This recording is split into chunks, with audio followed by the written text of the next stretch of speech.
Egaeus is my name. My family, I will not name it, is one of the oldest in the land. We have lived here inside the walls of this great house for many hundreds of years. I sometimes walk through its silent rooms.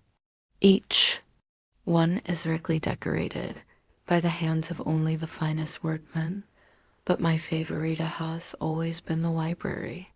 It is here, among books, that I have always spent most of my time. That my mother died in the library. I was born here. Yes, the world heard. My first cries here. And these walls, the books that stand along them, are among first things I can remember in my life. I was born here in this room, but my life did not begin here. I know I lived another life before the one I'm living now. I can remember another time like a dream without shape or body, a world of eyes, sweet sad sounds, and silent shadows.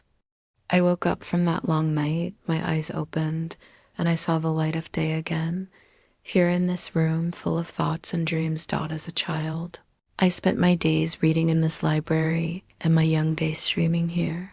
The years passed. I grew up without noticing it, and soon found that I was no longer young. I was already in the middle of my life, and I was still living here in the house of my fathers. I almost never left the house, and I left the library less and less. And so, slowly, the real world, life in the world outside these walls, began to seem like a dream to me. The wild ideas, the dreams inside my head were my real world. They were my whole life. Berenice and I were cousins. She and I grew up together here in this house, but we grew so differently. I was the weak one, so often sick, always lost in my dark and heavy thoughts. She was the strong, healthy one, always so full of life, always shining like a bright new sun. She ran over the hills under the great blue sky while I studied in the library. I lived inside the walls of my mind, fighting with the most difficult and painful ideas. She walked it quickly and happily through life, never thinking of the shadows around her. I watched our young years flying away on the silent wings of time. Berenice never thought of tomorrow. She lived only for the day. Berenice, I call out her name, Berenice. And 1,000 sweet voices were me from the past. I can see her clearly now, as she was in her early days of beauty and light. I see her, and then suddenly all is darkness, mystery, and fear. Her bright young days ended when an illness, a terrible illness, came down on her like a sudden storm. I watched the dark cloud pass over her. I saw it change, her body and mind completely. The cloud came and went, leaving someone I did not know. Who was this sad person I saw now? Where was my Berenice, the Berenice I once knew? This first illness caused several other illnesses to follow. One of these was a very unusual type of epilepsy. This epilepsy always came suddenly, without warning. Suddenly, her mind stopped working. She fell to the ground, red in the face, shaking all over, making strange sounds, her eyes not seeing anymore. The epilepsy often ended with her going into a kind of very deep sleep. Sometimes the sleep was so deep that it was difficult to tell if she was dead or not. Often she woke up from the sleep as suddenly as the epilepsy began. She would just get up again as if nothing was wrong. It was during this time that my illness began to get worse. I felt it growing stronger day by day. I knew I could do nothing to stop it. And soon, like Berenice, my illness changed my life completely. It was not my body that was sick. It was my mind. It was an illness of the mind. I can only describe it as a type of monomania. I often lost myself for hours, deep in thought about something so unimportant that it seemed funny afterwards. But I am afraid it may be impossible to describe it fully. I could lose myself in the useless study of even the simplest or most ordinary object. I could sit for hours looking at one letter of a word on a page. I could stay for most of a summer's day watching a shadow on the floor. I could sit without taking my eyes off a wood fire in winter until it burnt away tonithing. I could sit for a whole night dreaming about the sweet smell of a flower. I often repeated a single word again and again for hours until the sound of it had no more meaning for me. When I did these things, I always lost all idea of myself, all idea of time, of movement, even of being alive. There must be no mistake. You must understand that this monomania was not a kind of dreaming. Dreaming is completely different. The dreamer, I am talking about the dreamer who is awake, not asleep, needs and uses the Minto build his dream. Also, the dreamer nearly always forgets the thought or idea or object that began his dream. But with me, the object that began that journey into deepest thought always stayed in my mind. The object was always there, at the center of my thinking. It was the center of everything. It was both the subject and the object of my thoughts. My thoughts always came back to that object in a never-ending circle. The object was no longer real, but still I could not pull myself away from it. I never loved Berenice, even during the brightest days of her beauty. This is because I have never had feelings of the heart. My loves have always been in the world of the mind, in the gray light of early morning, among the dancing shadows of Thephorist. In the silence of my library at night, Berenice moved quickly and lightly before my eyes. I never saw my Berenice as a living Berenice. For me, Berenice was a Berenice in a dream. She was not a person of this world, no, I never thought of her as someone real. Berenice was the idea of Berenice. She was something to think about, not someone. To love and so why did I feel differently after her illness? Why, when she was so terribly and sadly changed, did I shake and go white when she came near me? Because I saw the terrible waste of that sweet and loving person. Because I know there was nothing left of the Berenice I once knew. It is true, I never loved her. But I knew she always loved me deeply. And so, one day, because I felt so sorry for her, I had a stupid and evil idea. I asked her to marry me. Our wedding day was growing closer, and one warm afternoon I was sitting in the library.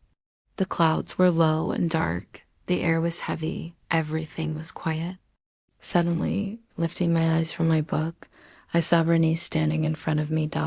She was like a stranger to me. Only a weak shadow of the woman I remembered. I could not even remember how she was before. God, she was so thin. I could see her arms and legs through the gray clothes that hung round her wasted body. She said nothing, and I could not speak. I do not know why, but suddenly I felt a terrible fear pressing down like a great stone on my heart. I sat there in my chair, too afraid to move. Her long hair fell around her face. She was as white as snow. She looked strangely calm and happy, but there was no life at all in her eyes. They didn't even seem to see me. I watched as her thin, bloodless lips slowly opened. They made a strange smile that I could not understand. And it was then that I saw the teeth. Oh, why did she have to smile at me? Why did I have to see those teeth? Asterisk, asterisk, asterisk. I heard a door closing and I looked up. Berenice was not there anymore. The room was empty. But her teeth did not leave the room of my mind. I now saw them more clearly than when she was standing in front of me. Every smallest part of each tooth was burnt into my mind. The teeth. There they were in front of my eyes, here, there, everywhere I looked. And they were so white, with her bloodless lips always moving round them. I tried to fight this sudden, terrible monomania, but it was useless. All I could think about, all I could see in my mind's eye was the teeth.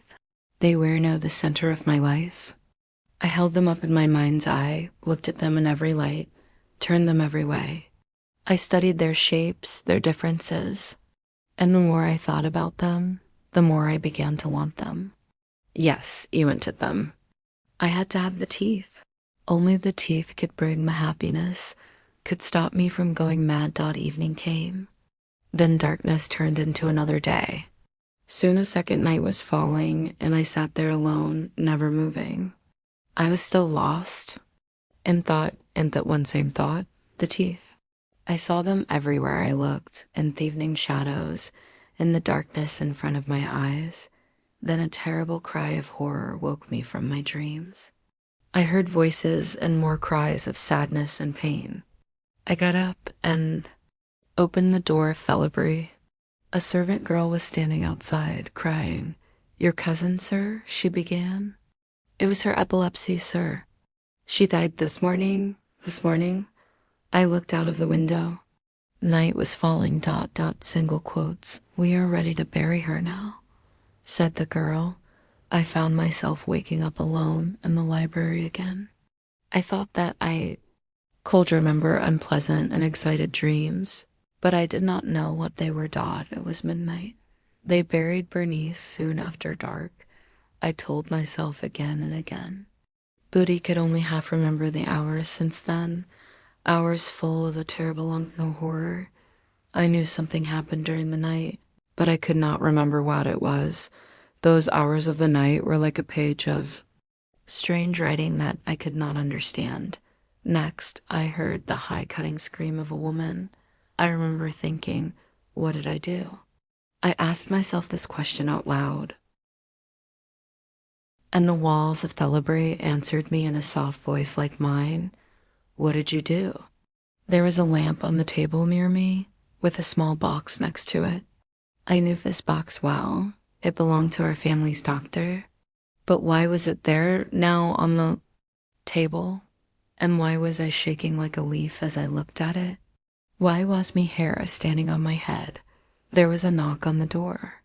A servant came in. He was wild with fear and spoke to me quickly, in a low, shaking voice. I could not understand all of what he was saying. Some of us heard a wild cry during the night, sir, he said. We went to find out what it was, and we found Berenice's body lying in the open, sir. Heckeried. Someone took her out of the hole where we buried her. Her body wasket and bleeding. But worse than that, she was not dead, sir. She was still alive. He pointed at my clothes. There was blood all over them. I said nothing. He took my hand. I saw cuts and dried blood on it. I cried out, jumped to the table, and tried to open the box. I tried and tried, but I could not. It fell to the floor and broke. Dentist's tools fell out of it, and with them, so small and so white. 32 teeth fell here, there, everywhere, ...